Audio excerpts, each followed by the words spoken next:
In the year 742 AD, in a world still trembling from the collapse of the Roman Empire, a child was born who would one day reshape Europe forever. His name was Charles, later known as Charlemagne, Charles the Great. He was the son of Pepin the Short, a powerful Frankish leader who would soon crown himself king. Charlemagne belonged to the Carolingian dynasty, a bloodline forged in ambition, warfare, and political genius. His grandfather, Charles Martel, was a legendary warrior who had crushed invading Muslim armies at the Battle of Tours in 732 AD, saving Christian Europe from further conquest. His father, Pepin the Short, would go on to overthrow the last weak Merovingian king and declare himself the rightful ruler of the Franks, gaining approval from the Pope himself. Unlike weak kings raised in comfort, Charles was shaped by discipline. From a young age, he was trained to become both a thinker and a warrior. He learned Latin prayers, military tactics, and the laws of the church. He was taught to read, though he struggled with writing and often relied on others to record his thoughts. His true passion, however, lay not in scrolls but in horses and war. Even as a boy, Charles showed clear signs of an unbreakable will. He did not wish to simply inherit a kingdom. He wanted to expand it, dominate it, and reshape it. He watched court meetings closely. He listened when generals spoke. He memorized battle stories told by veterans. He studied the weaknesses of neighboring kingdoms. While other boys dreamed of comfort, Charles dreamed of conquest. He imagined a united Christian empire, ruled under one crown and one god. In 768 AD, when Pepin the Short died, the Frankish kingdom was divided between his two sons, Charlemagne and his younger brother Charlemagne. Together they became co-kings of the Franks. On the surface, it was a shared throne, but beneath it lay tension, rivalry, and mistrust. Charlemagne ruled the northern territories, while Charlemagne controlled the southern lands. Then, in 771 AD, the unthinkable happened. Charlemagne died suddenly at just 20 years old. No battlefield, no illness known to history, only silence, suspicion, and unanswered questions. Some claimed natural causes, others whispered of betrayal, poison, or secret conspiracy. Whatever the truth, Charlemagne's death left a vacuum, and Charlemagne stepped into it without hesitation. Instantly, he seized total control of the Frankish kingdom. Once Charlemagne became sole ruler, his focus shifted immediately to expanding and securing his kingdom. He understood that a king without an army was a king without power. He reorganized the Frankish military, introducing mounted cavalry units that could strike faster and harder than traditional foot soldiers. Under his command, the Franks became a disciplined, fearsome force, feared across Europe. Charlemagne himself often rode into battle, not as a distant commander, but as a warrior, leading his men by example. In Italy, the Lombards posed a constant threat to the northern Frankish border and the papacy. Charlemagne led a swift and brutal campaign, defeating their king Desiderius and taking control of Lombardy. With this conquest, he secured his southern frontier and strengthened his bond with the Pope. The victory also sent a clear message. Charlemagne would not hesitate to crush any rival who stood in his path. To the southwest, the Muslims controlled much of the Iberian Peninsula. Charlemagne seized the chance to extend Frankish influence, crossing the Pyrenees into northern Spain. He captured key fortresses and attempted to create a buffer zone between the Frankish kingdom and Muslim territories. However, his campaign was not without setbacks. At the Battle of Roncesvalles Pass in 778, local Basque forces ambushed his rear guard, killing Roland, one of Charlemagne's legendary knights. Though a tactical loss, this defeat later inspired epic poetry and immortalized the courage of his warriors. By the end of his early campaigns, Charlemagne had transformed the Frankish kingdom into a dominant European power. His military genius, personal courage, and relentless ambition earned him the nickname Charles the Great. Yet this was only the beginning. To the east of Charlemagne's Frankish kingdom lay the Saxon tribes, fierce, independent, and pagan. They refused to submit to Frankish rule or convert to Christianity, seeing both as a threat to their freedom and way of life. Charlemagne viewed this as unacceptable. He believed a united Europe required one faith, one ruler, and one law.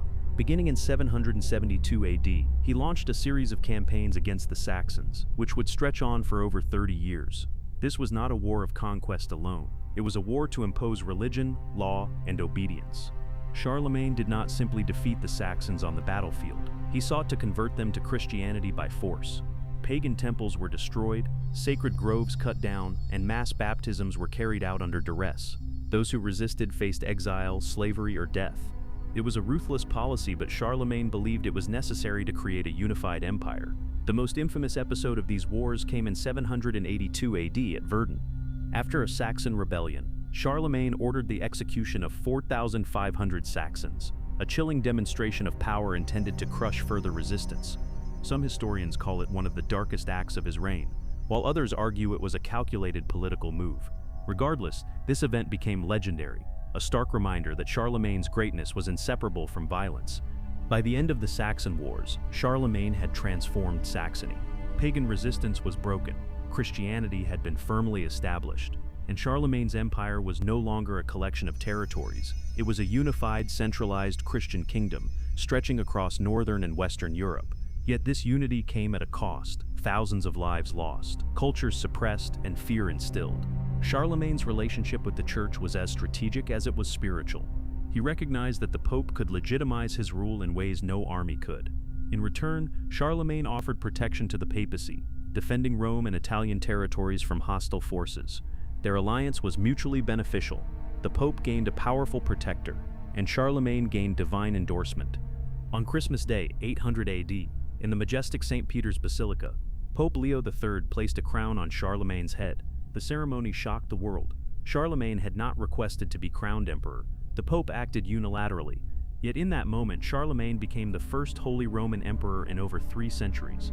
The act symbolized the fusion of church and state, with the Pope representing God on earth and Charlemagne embodying divine kingship. As emperor, Charlemagne ruled with absolute authority but tempered by wisdom and law. He traveled constantly, inspecting distant provinces, hearing disputes, and ensuring loyalty to both crown and church. He introduced legal codes, standardized currency, and encouraged literacy among nobles and clergy. Though Charlemagne was a formidable warrior, he understood that an empire built on conquest alone would not endure. He believed in the power of knowledge, culture, and religion to unify his lands.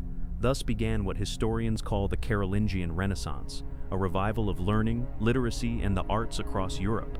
To unify his empire, Charlemagne sought to standardize Latin and reform religious texts. Scribes were trained to copy manuscripts carefully, ensuring that errors in scripture and law were minimized. This effort preserved countless classical works that might otherwise have been lost in Europe's turbulent centuries. Charlemagne's reforms were not just practical, they were visionary. The Carolingian Renaissance was not limited to education. It sparked a revival in art and architecture. Churches and palaces were rebuilt in a grand, classical style, inspired by Roman designs. The Palatine Chapel in Aachen, Charlemagne's personal church, became a symbol of imperial ambition and divine authority. Sculptures, frescoes, and illuminated manuscripts flourished, blending Christian themes with classical aesthetics. By the winter of 813 to 814, Charlemagne, once the unstoppable force of Europe, had grown old, weary, and burdened by decades of war and rule. His once powerful frame weakened under the weight of time. Charlemagne fell ill with a high fever and chest pains, symptoms consistent with pleurisy or pneumonia. His breathing became labored, each breath a battle. Despite his distrust of doctors, healers were summoned from across the empire. They offered herbs, prayers, and remedies, but nothing could stop the slow grip of death. Knowing his end was near, Charlemagne made final arrangements for his empire. He confirmed his only surviving legitimate son, Louis the Pious, as his successor. He ordered prayers to be said throughout the kingdom. His final thoughts were not of glory or conquest, but of stability. On the morning of January 28, 814, Charlemagne drew his last breath in his palace at Aachen. There was no battlefield, no cheering armies, no clashing swords, only silence and the slow extinguishing of a legendary life. Church bells began to toll across the city. The greatest emperor of the early Middle Ages was gone. Europe, whether it knew it yet or not, had entered a new and uncertain chapter.